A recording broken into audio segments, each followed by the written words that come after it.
বেআইনিভাবে চাকরি দিতে চাপ দিচ্ছিলেন পার্থ মুকুল, মানতে পারেনি তাই সরে যায়। নিয়োগ মামলায় সাক্ষী দিয়ে বিস্ফোরক দাবি এসএসসির প্রাক্তন চেয়ারম্যানের।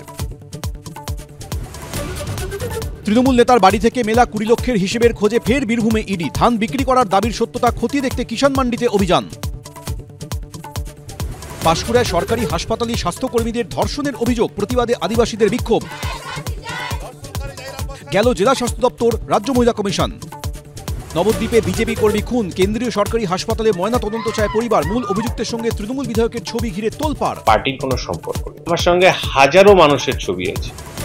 ট্যাংরার আবাসনে বহিরাগত তাণ্ডব, সিসিটিভি ফুটেজের সূত্র ধরে 6 জন গ্রেফতার। আবাসিকদের স্মারকলিপির ভিত্তিতে অজ্ঞাত পরিচয়দের বিরুদ্ধে মামলা। রোজ রোজ রিল পোস্ট, তাও গুলশান কলোনি তাণ্ডবের মাস্টারমাইন্ড অধরা। ইকবালপুরেও প্রতিবাদী খুনে গ্রেফতারি শূন্য, সিপির মুখে শুধুই আশ্বাস। ক্রিমিনাল যতই বড় হোক নিশ্চয়ই ধরা পড়বে।